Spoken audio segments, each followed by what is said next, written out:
Uau. Né? O pecado começa através das dúvidas, né? Sim. Há uma sequência. Gênesis 3, 6. Há uma sequência. A sequência da tentação. Esse é um assunto muito interessante, teológico também. Jesus foi tentado? A Bíblia diz abertamente que Jesus foi tentado. Mas você sabia que a teologia diz que Jesus não pode ter sido tentado? É mesmo, professor. Por quê?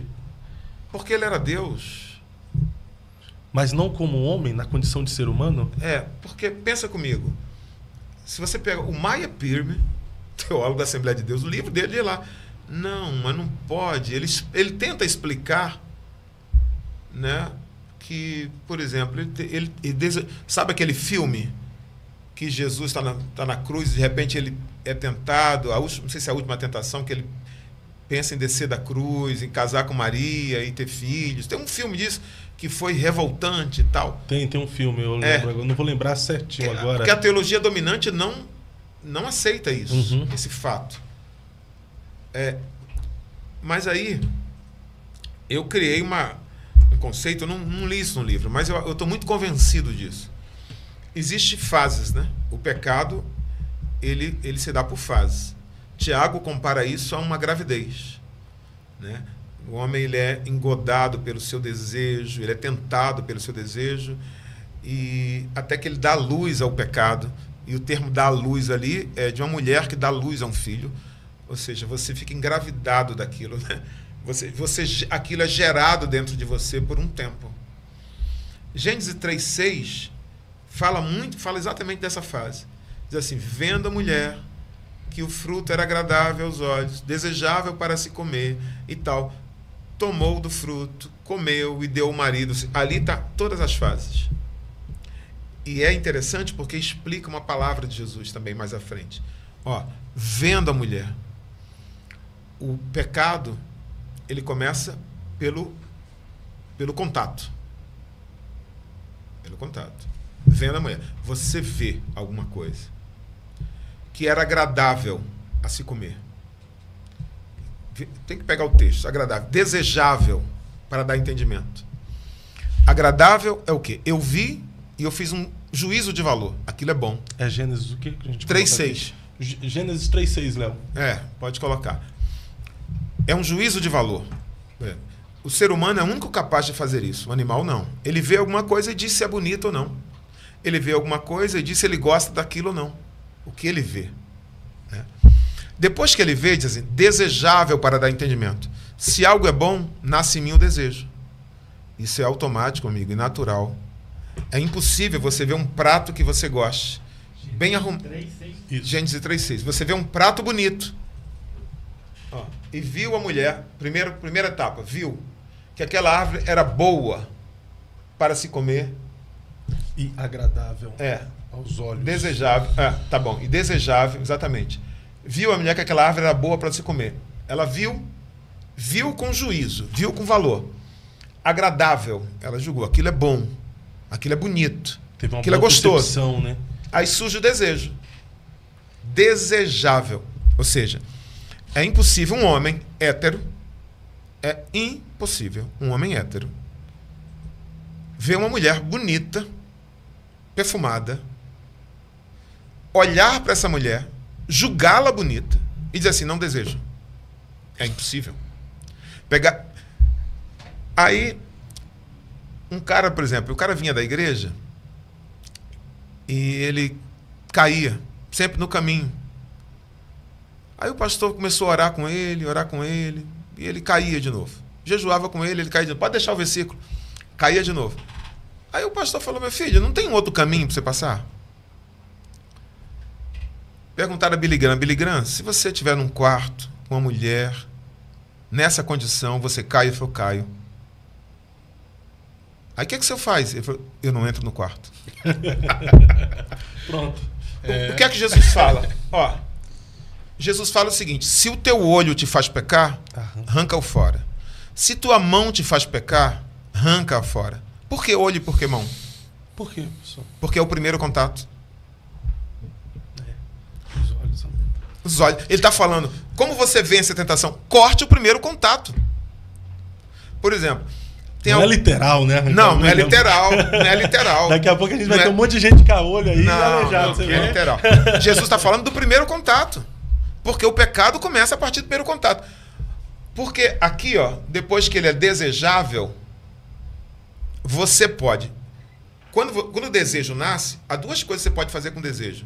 Aceitá-lo ou rejeitá-lo. Se você rejeita o desejo, você não pecou. Porque é impossível ver um prato diante de mim, eu estando com fome, eu não desejar comer. É impossível.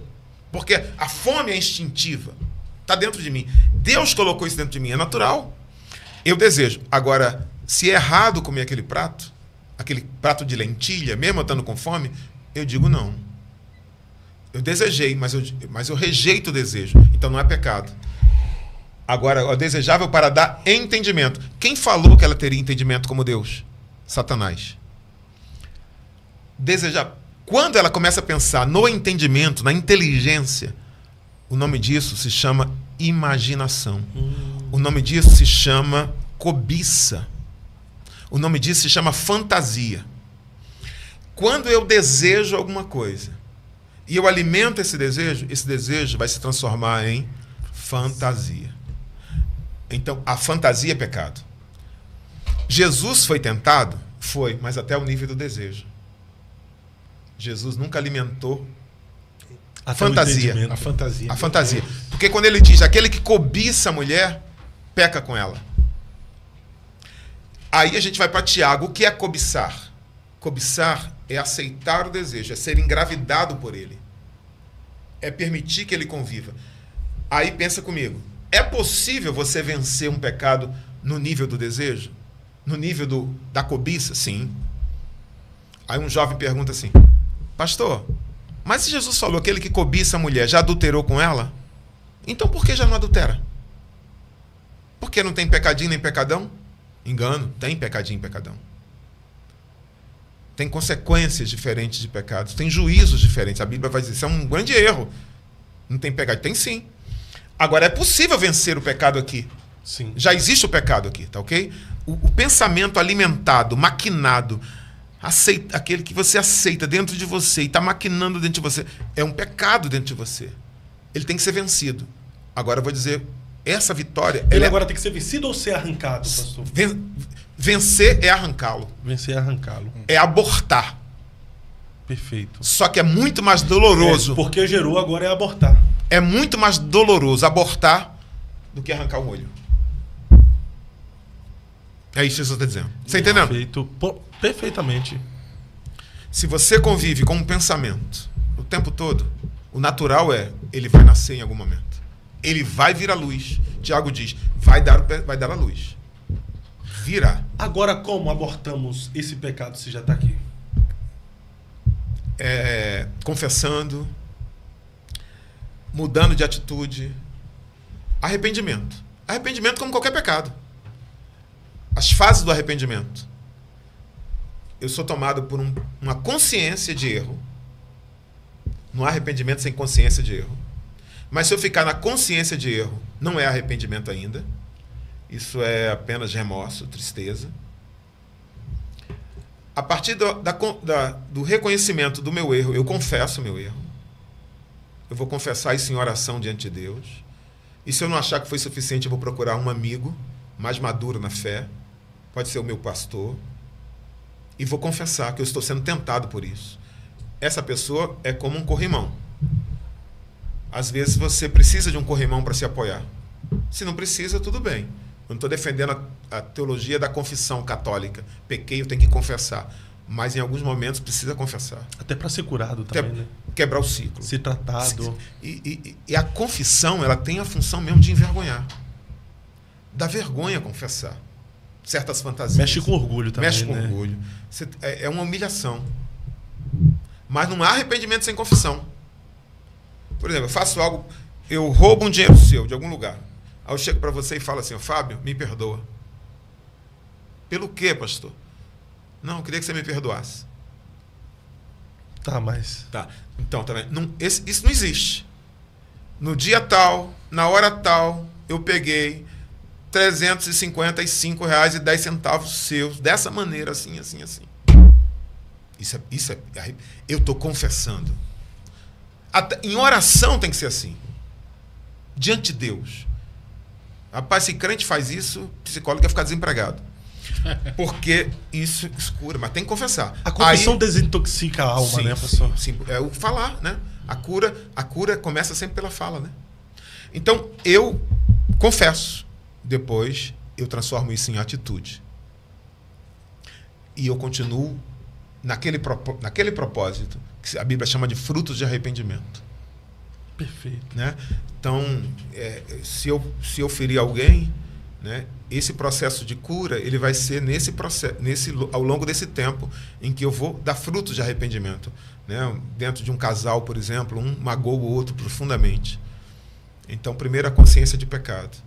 Se o cara não tiver essa consciência, esquece. Você pode pregar a Bíblia, que é o que o Espírito Santo faz. O Espírito Santo traz ao homem a consciência. Tem um cara que bebe, você vê o cara está sendo destruído pelo álcool. Você pode botar ele em 20 clínicas. Se ele não tiver a consciência de que ele é um alcoólico... Que precisa ser liberto, livre, não consegue, né, pastor? Não, o Espírito Santo fala. Freud. Não adianta eu dizer para você assim, você tem que parar com isso. Eu não te ajudo, porque eu estou tomando a decisão por você. A única maneira de eu te ajudar é dizer assim, proponho para você a vida e o bem, a morte e o mal. Escolha aí. É você que tem que escolher. E Deus faz isso. Né? Então, eu tenho a consciência de que eu estou no caminho errado. Eu confesso meu erro. E eu mudo de atitude. Arrependimento tem a ver com uma atitude, é uma mudança de caminho. Eu passo a andar no outro caminho. E andando nesse caminho, eu dou frutos. Ou seja, eu tenho atitudes de que realmente eu me arrependi. Frutos dignos de arrependimento. Exatamente. E bíblico também é aquele que confessa e deixa. Exato. Alcança a misericórdia. Não basta só confessar. E deixar, né? Senão não tem misericórdia. Não tem. Só confessar por confessar é só um desencargo de consciência, não é arrependimento, né? Faz parte, né? É um processo. Porque tem pessoas às vezes que só confessa e volta a fazer de novo.